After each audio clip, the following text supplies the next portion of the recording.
Good evening and welcome to the Italian Impact Podcast. I am your host, Steve Stefano Mancini, and as always, I'd like to thank you, my listeners, for tuning in as you have been faithfully doing for, I think I'm going on, got to be about close to 2 years. We're getting there. Actually, we're over 2 years now, so I have been doing this a long time, and so far, no calls from the FCC, so I must be doing something right.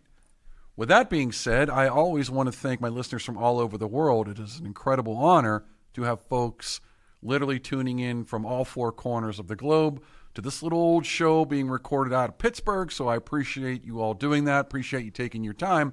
And as always, I try to find very good guests for you. But before I jump into this guest, this is a little bit of a repeat guest, but we had some unfinished business that I definitely wanted to dive a little more into. But I think it's going to be a good conversation. I think you're going to enjoy it. But as a friendly reminder, if you have not seen the documentary Fedeltà, Soldier Prisoner, it is available on Amazon. You can rent it or buy it, and I encourage you to do it ideally sooner rather than later. Help us welcome the families back for the 80-year anniversary in September. So please go check out the documentary Fedeltà, Soldier Prisoner, available on Amazon. Also, honorary consulate business. I always got to talk a little administrivia. As everyone knows, I am the honorary consular for the Italian government here in Pittsburgh. I am a volunteer. I don't get paid, but I do try and maintain regular office hours. Typically, you can get a hold of me Mondays and Fridays. That's when I'm answering the phone, checking emails, or typically actually in the office. During the week, it's more or less as I have time. So I want people to know that if they need to get a hold of me, your best bet is either Monday or Friday. So done with the administrivia. No more administrivia. Let's jump right into the show because that's what you're here for. You're here for the guests. And I have a repeat coming back, but a very good story.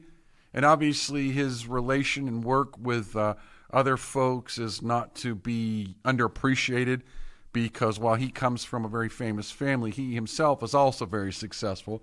And I want to celebrate him as well as talk about some of the other stories. So once again, if you could help me in welcoming back Samuele Bozzolla. Samuel, welcome back to the show. Thank you, Steve. Thank you very much. It's a pleasure to be back here with you.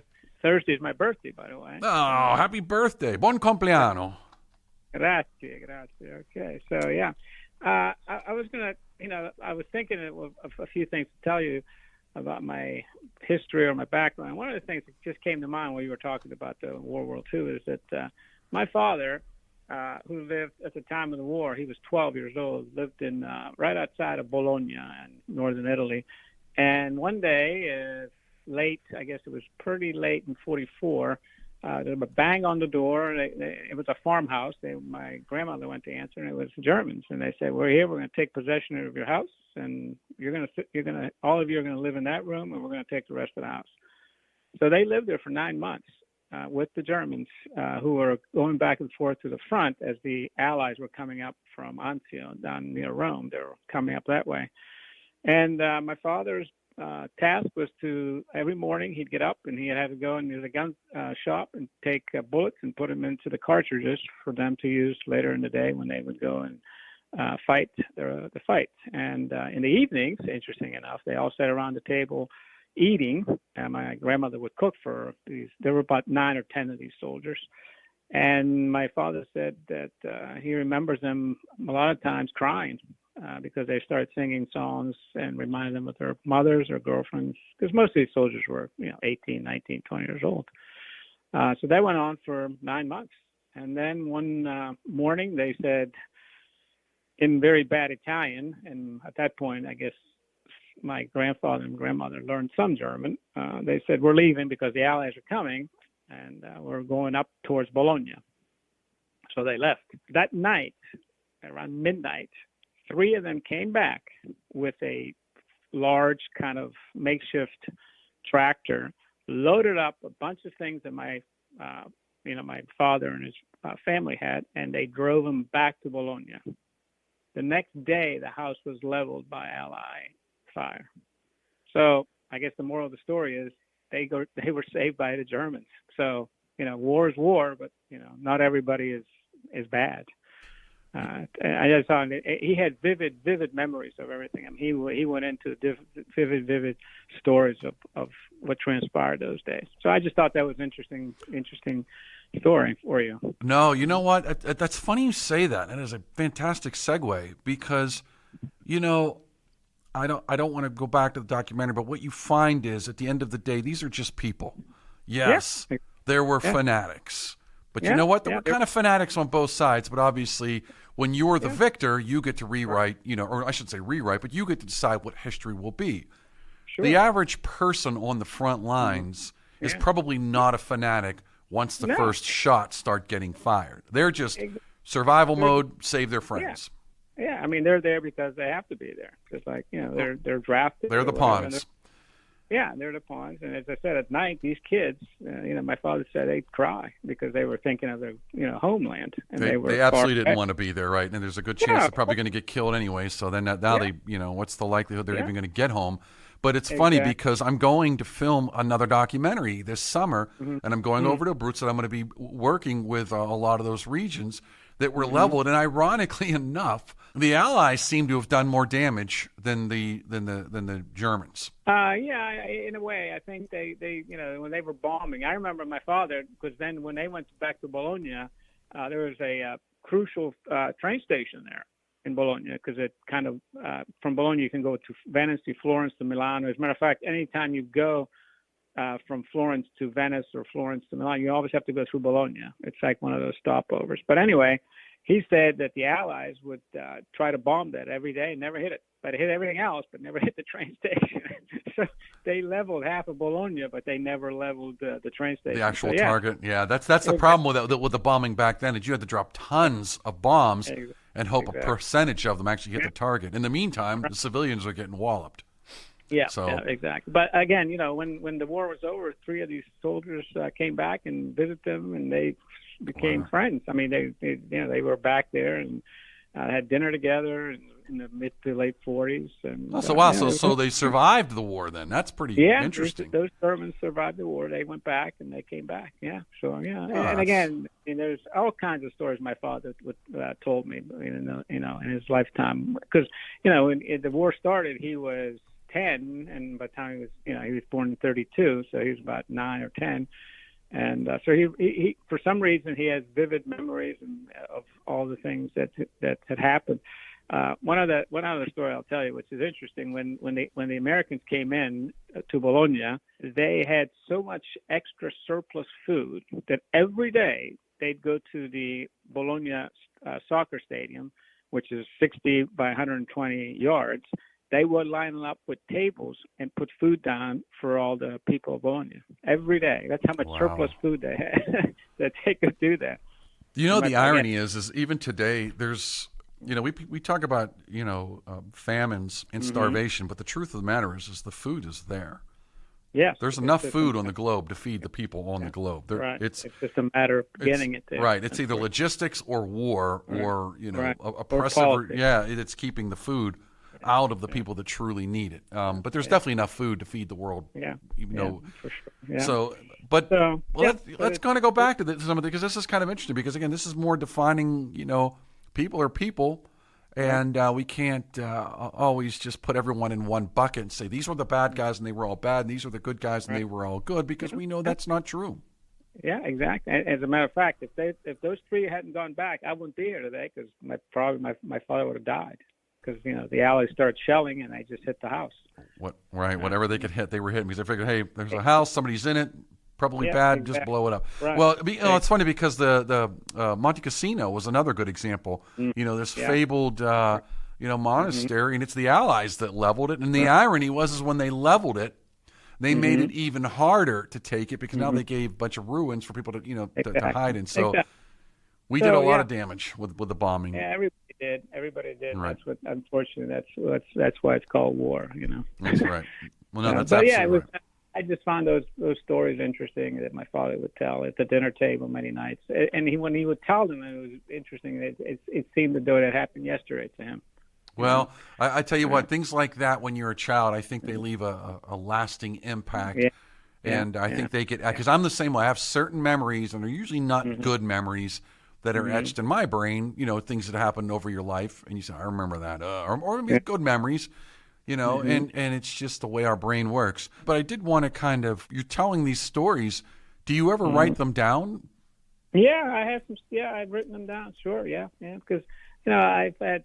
I mean, besides that, I've had other encounters in my days. I mean, one other thing I could talk to you about is I had the distinct pleasure, and I mean distinct pleasure, of spending many hours with Luciano Pavarotti. Right. And I got to know the man, not the artist, as much. Or I got to know both. Most people see him on stage, they clap, and then they leave. I got to go behind the scenes and spend the time with him. And I'll tell you, it was a very, very interesting experience I had. And just to see how he was as a person. I mean, first of all, he wherever he was singing, at the Metropolitan Opera, La Scala in Milano, or in a little town in Topeka, Kansas, he always gave 120%. That was amazing to me, because I said I was brought up in the world of opera, and I've seen hundreds of operas in my days, but to see an artist perform 120% every time he went on that stage, no matter what, it was unbelievable. And he was a real prankster. He would joke around with my father. I remember one night we went back to his apartment in New York after he sang, I think it was Rigoletto, and he opened a door and he had this panettone that he cut in half, put whipped cream in the middle, and he's just eating it just like a sandwich.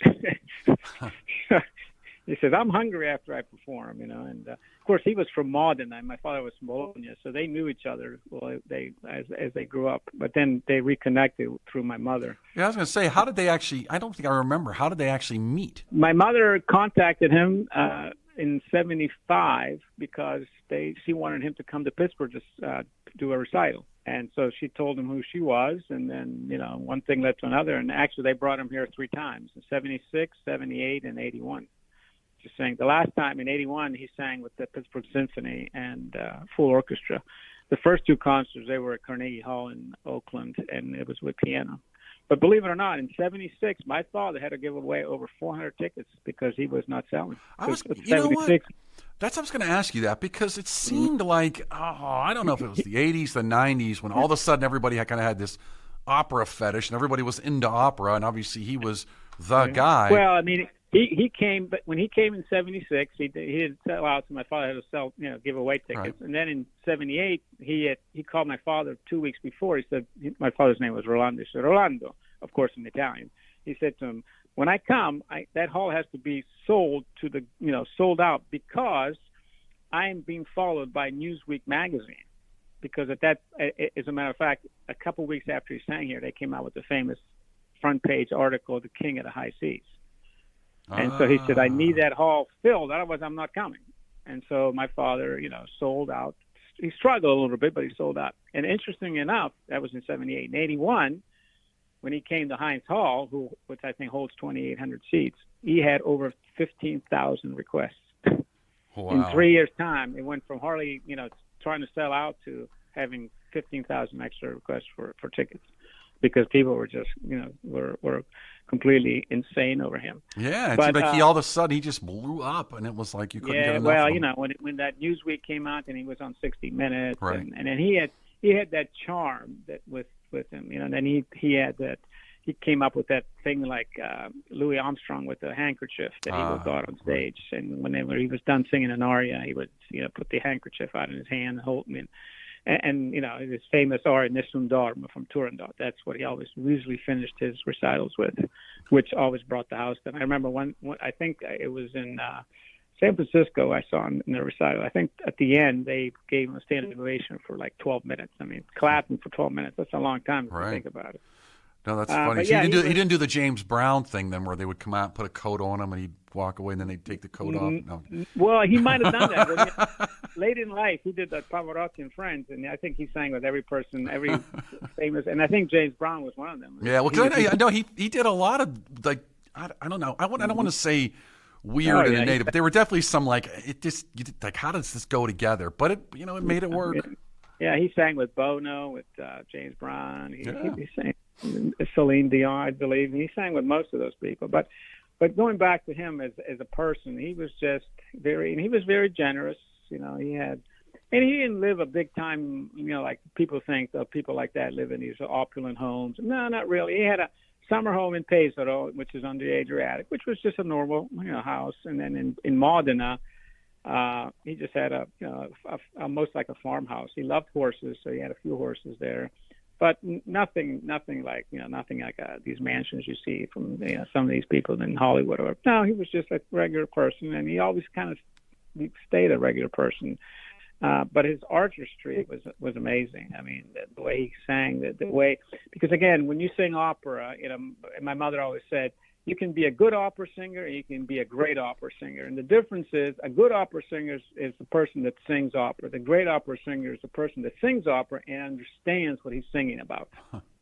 Ain't that the truth? In fact, you know what? So, I do want to talk about your mother here in a second, but I'm gonna break for a commercial, but I want to come back because she too, has had a good career and actually had a very good influence in the community at large. So we're going to talk about your mother as soon as we get back, right after these messages.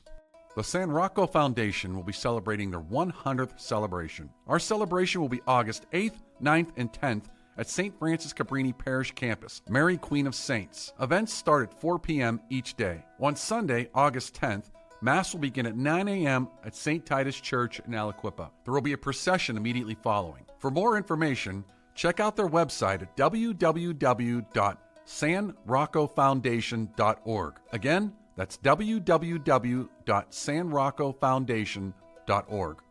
Ciao, Chrissy. Your Italian got so much better. Brava. Grazie. It's because I learned the best way possible. How so? Well, I learned that with apps, grammar books, and even YouTube videos, I could only get so far. I had to immerse myself. I noticed I did best when I was in Italy visiting family. That's where my level really soared. And wow, did it work? Thanks. I became much more confident, fast. That's why I created Footsteps Through Time. It's an Italian language experience. You don't just take Italian classes, you immerse yourself in a real Italian village. With lots of fun activities and excursions, it's life-changing. I see. So, no more boring grammar, impersonal apps, just real conversations, real culture, and delicious food, of course. Exactly. I'm so excited about this. Learn Italian by actually becoming part of the local community for a week and living it. So if you've been dreaming of Italy and the language, check out Footsteps Through Time in Italy.com. Book now and join the experience. Andiamo! Thanks to Greater Pittsburgh Travel. For any of your travel needs, let Tom and the team at Greater Pittsburgh Travel know, and they'll take care of you.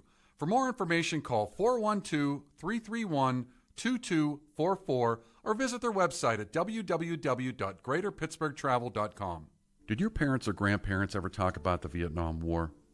The Hardest Year, a love story and letters during the Vietnam War, is an accurate portrayal of what life was like during the 1960s, a time of the draft, equal rights, and the anti-war movement. Follow newlyweds through their letters as they navigate 1 year of the war and ocean apart. The Hardest Year by Carol and William Wagner is available now wherever books are sold. And we want to thank the Calabria Club of Pittsburgh. If you're interested in learning more, you can find their contact information on Facebook at Calabria Club of Pittsburgh. Again, thanks Domenica and the team at the Calabria Club of Pittsburgh for your support. And we want to thank La Scuola d'Italia Galileo Galilei, the only nonprofit school in Pittsburgh endorsed by the Italian Consulate. If you're interested in learning Italian or have your children being immersed in the Italian culture and language, be sure to give them a call at 412-404-7070. And that's La Scuola d'Italia Galileo Galilei. We'd also like to thank Chris Gonzalez from the Knights of Columbus. If you have any questions about joining the Knights of Columbus, reach out to Chris Gonzalez at 412-605-9074. Hello, Bucco fans. This is Steve Stefano Mancini, international award-winning filmmaker and host of the award-winning Italian Impact podcast. Join us in celebrating the Italian community on August 23rd as the Pirates take on the Colorado Rockies. This special offer includes an exclusive Pirates co-branded Italian hat and loaded value, good to use on concessions and merchandise on the day of the game. Also, a portion of each ticket will be donated to a local Italian charity. So come experience a unique blend of sports, culture, and community during Italian Heritage Night at PNC Park. Grazie, ci vediamo. All right, welcome back. All right, I'm joined by Sam Bozzolla, who has been a previous guest, and he was very kind and gracious to come back because we have a lot of stories. I mean, Sam, putting your life aside, which is again very interesting, you know, your relationship with Luciano Pavarotti, your mother also, you know, has her own career. Obviously, your grandfather had a career. Yeah. So let's talk about your mother a little more. Now, I know we brought her up. my mother sang, she had about a 10-year career starting in 46. She debuted at the Met in 1947 with her father, my grandfather, in Faust. And then she sang in San Francisco, Philadelphia, and other opera houses in this country. Then she went to Europe, did some singing there. But interesting enough, in 55, she went to Italy to do a concert tour of various cities, and that's where she met my father. And one thing or another, she just stopped singing and did not pick up a opera score or sang a note from 1955 till 1972, 73 when we came to this country. And I always wanted to ask her, and then I never did why that happened. But there was that cut that she was just abruptly finished with the opera and anything to do with it. Well, how old was she when she started? Because she must have been pretty young. She was born in 25, so she was, 22, 21. Oh, yeah, she was about 21 years old. Was your mother older than your father? Yes, my mother, 7 years I was old. trying to figure out the age here. Your father was only 10 in the war. All right. My father was 7 years younger. But it was interesting enough, and I always tell the story to people, when we first moved to this country in the mid-'70s, she started working at a little drugstore soda shop up here in Bellevue where we live. And she was there for probably about a year. And one day, this gentleman walked in and ordered a hamburger, and she was making it. And then he looked at her and said, "Somebody told me that you're Ezio Pinza's daughter." And my mother says, "Yeah, I am." She said, "What are you doing in Bellevue making burgers?" Yeah, well, I was going to ask the same question. She said, "I haven't been singing for so many years. I'm at a point in my life that I just can't be going back to singing opera professionally." And so this gentleman said to her, "Have you ever thought about teaching?" And my mother said, "No." And he said, "Well, there's a position open at Duquesne. They're looking for a voice teacher that I know, and we can maybe try to get you in." And they hired her. And after that, she, I think in the long run, she was a better voice teacher than a singer because she knew so much of opera that it was unbelievable. Well, plus she was bringing, but she was bringing experience. I know what you mean, but she'd actually done it. See, that's the problem with a lot of teachers is they don't actually do it. They just know about it. Not only did she do it, she lived it with right. my grandfather. Growing up, I mean, she lived it with all the big singers of the time, So she really, really knew the art of opera, and so she sang at Duquesne for over 40 years. As a matter of fact, about at the end of April, they finally gave her a plaque outside of her studio. The school honored her with a plaque outside of her studio, saying that she was there for 40 some years teaching, which I had been trying to do for some time now. They finally did it, and I was ecstatic and very, very honored that they did that because she brought a lot to Duquesne. She had a radio show there for 25 years called Opera with Claudia, and then she also did opera workshop. She founded the Duquesne University Opera Workshop. So she gave a lot and to the community and to these kids who, they were all kids. One person that comes to mind because he's from Pittsburgh, his name is Kevin Glavin, who had a very, very stellar career in opera, and he's still singing. And that was his only voice teacher. And, wow.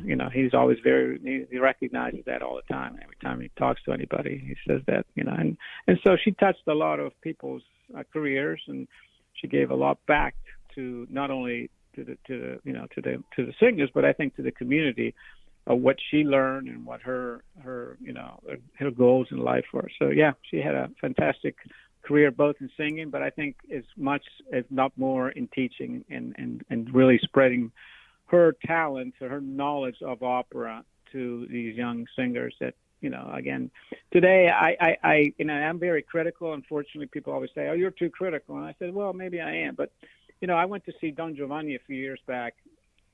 And I won't say where performance was, but I saw the performance, and then I ran into the guy that I should say the gentleman that sang Don Giovanni a couple of days later. And I said to him, I said, "Oh, you did a very good job." I said, "I'm sure you listened to my grandfather sing." And I gave him a name, and he said, "Who?" I'm thinking, oh, jeez.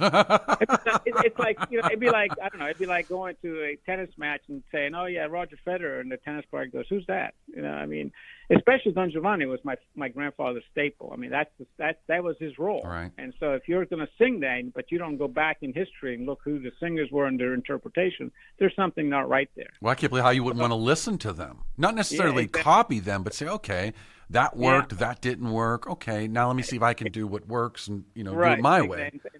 And unfortunately, my mother, towards the end of her life, said to me one day, she said, Samuele, she said, opera is not an art anymore, it's a business. And partly she's right. Like everything, yeah. She sees some of these singers that are singing, 7 different roles, which they shouldn't be singing, and then they sing, in all over the world. They're not my grandfather for 25 years pretty much sang at the Met. So, but it was a different time, a different era, and things change, and you can't keep things the same. So. When she was touring with him, when she stopped touring, though, was he still touring? Was he still singing? My grandfather stopped. He retired from the Met in '47. Okay.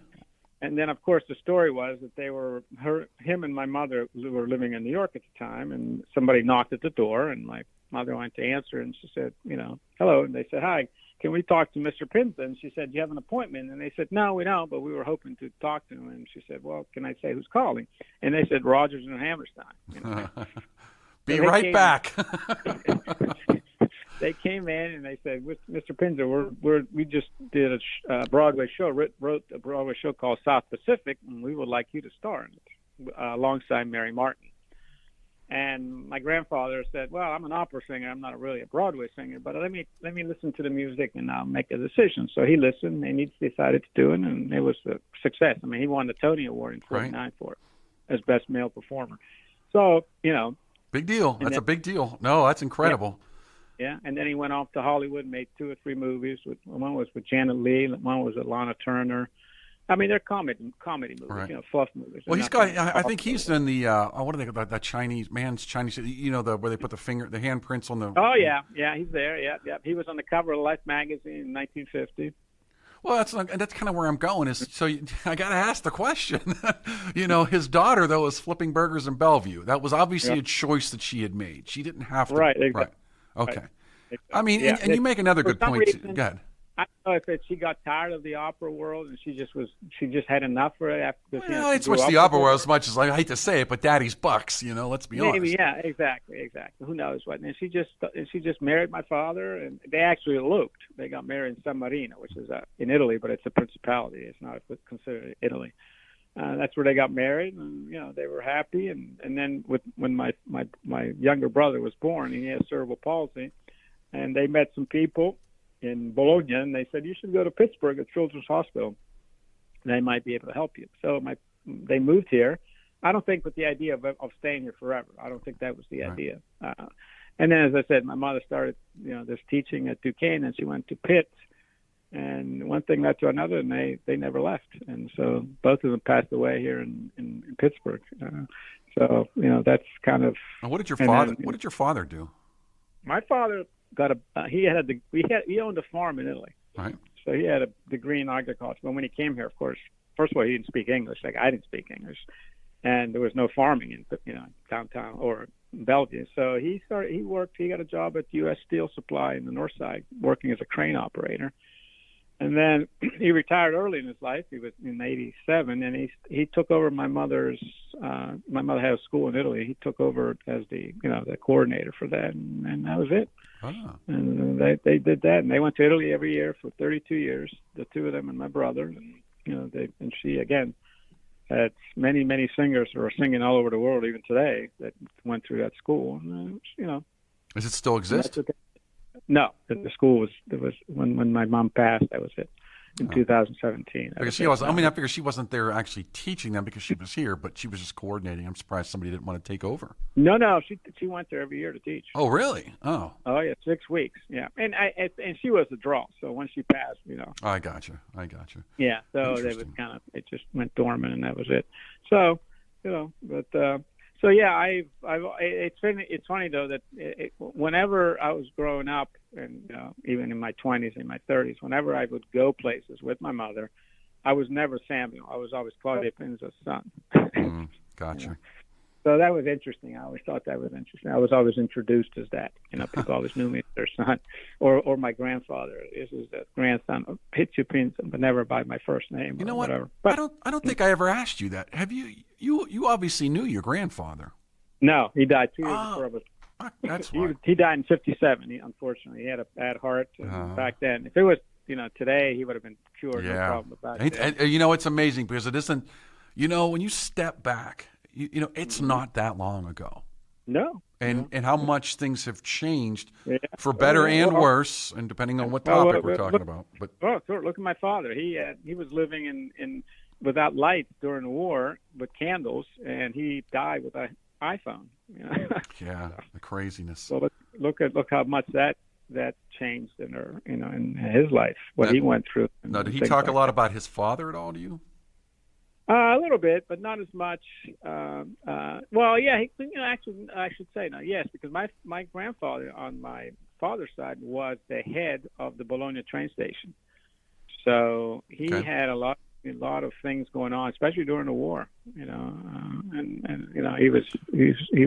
He saw a lot of soldiers coming back and forth, especially during the retreat, the famous Russian retreat, where the Italians lost 100,000 frozen to death, retreating from Russia.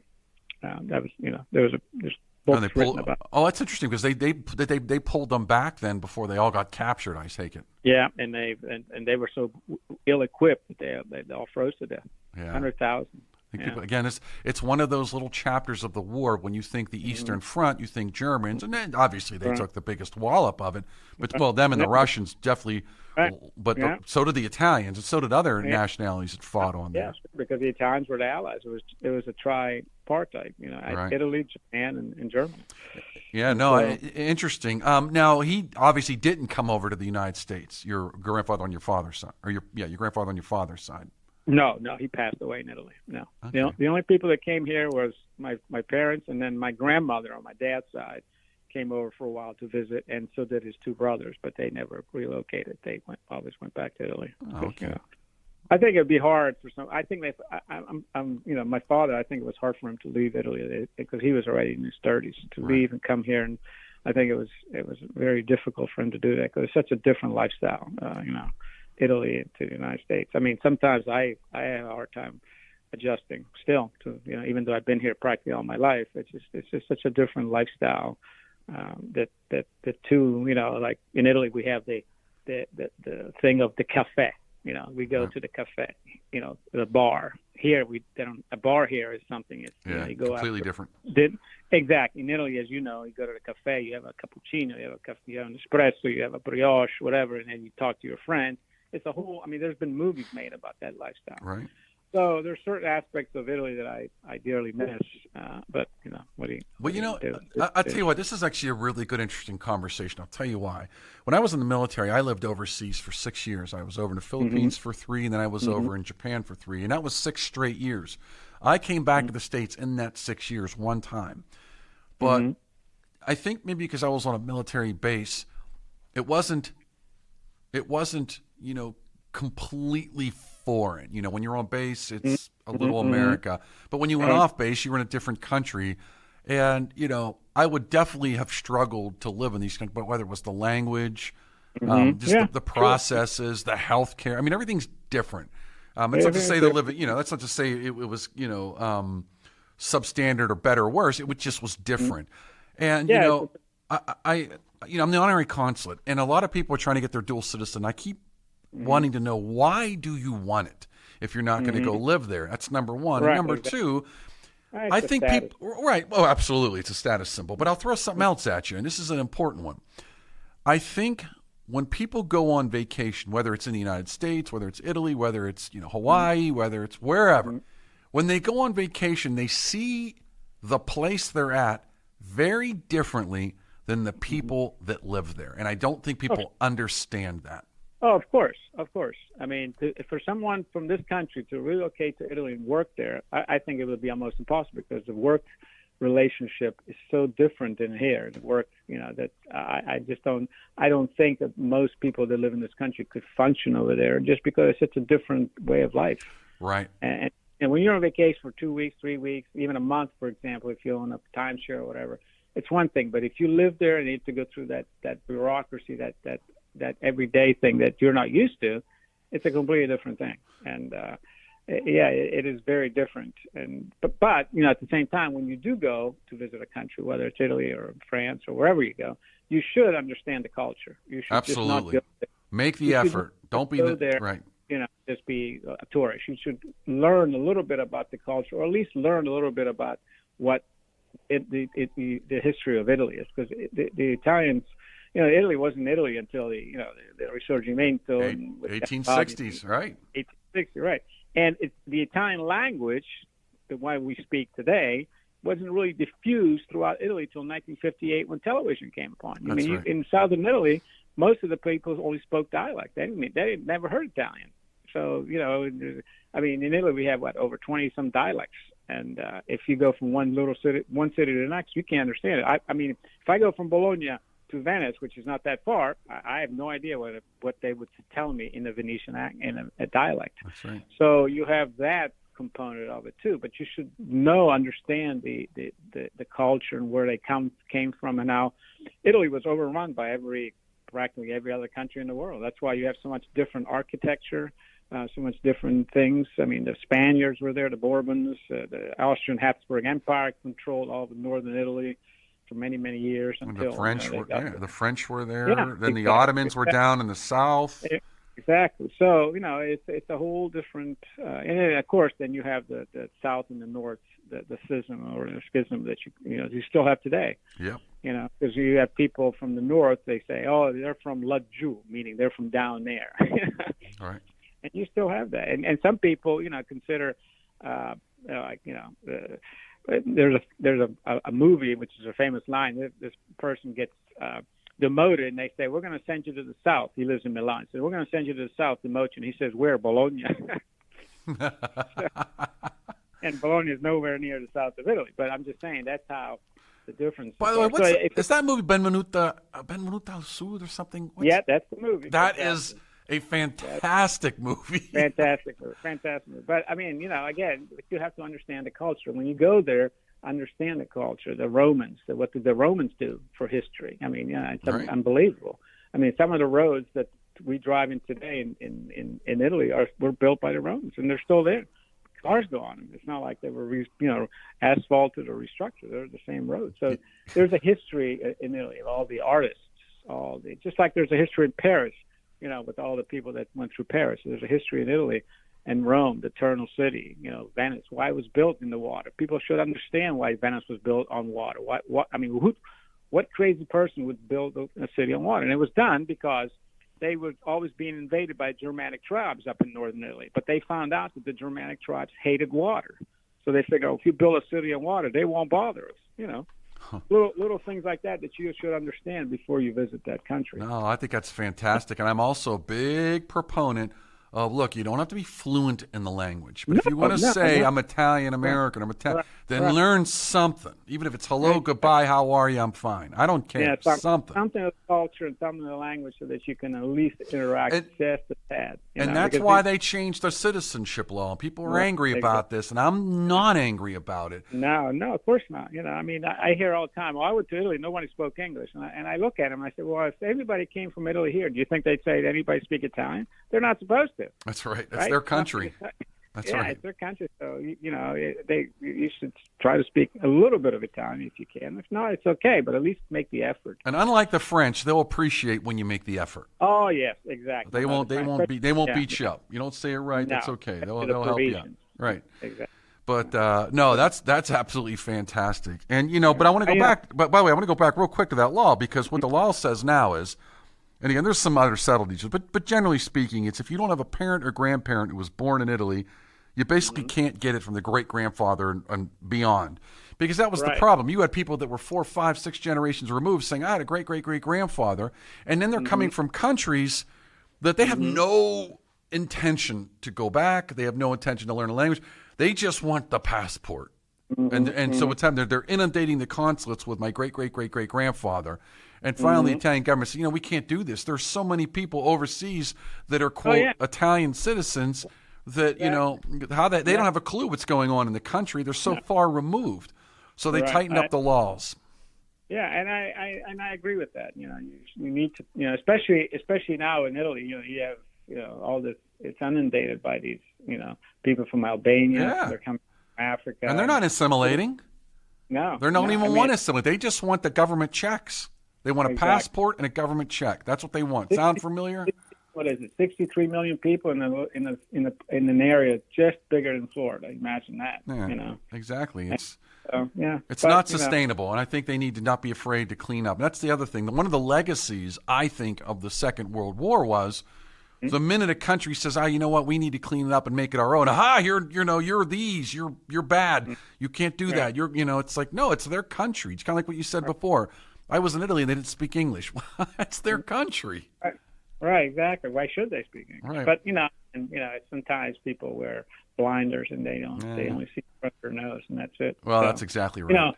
At the 19th of June, I'm doing a talk here in Bellevue at Assumption Church, and because I do a series called The Hidden Gems of Italy, because I got tired of people only going to see Venice, Milan, Rome, and Naples, and so I put up I have a four-part PowerPoint presentation on the north, the central, the south, and Sicily. Talk about what hidden gems there are as far as cities and places to see. So I'm doing the next one on the 19th at 7 p.m. As I said, Assumption Church in Bellevue.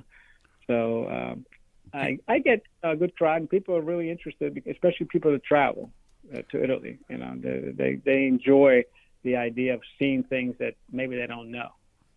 Now, let me ask you a question before I let you go here. Do you have a link or a website where people can go learn more about you and follow this and find out when these events are and when you're going to be speaking? Unfortunately, I don't, but I should make one up. Come on, Samuele. Okay, Cosa fai? I'll make one up. Hai bisogno di farlo. Subito. Okay, yeah. I will, because as I said, I've given this presentation to numerous organizations already. So, well, I'll tell you what, if you send me the details, what I'll do is I'll put it right down in the description so everybody can look down in the description. I'll provide the details, and if you're in the Pittsburgh area or going to be passing through around that day, please stop by and you'll get to meet Sam and share some stories. Very good. Steve, thank you, and maybe we'll do it again for a third time. We damn sure will, Sam, because I never get bored. Hey, listen, you take care of yourself. God bless you. You stay healthy. And if I can make that, I'm actually going to try and get over there on that date. So send me the details for that, and I'll share that. In the meantime, Sam, you have a wonderful week. Everyone else, thank you for tuning in. God bless you, and we will see you when we see you.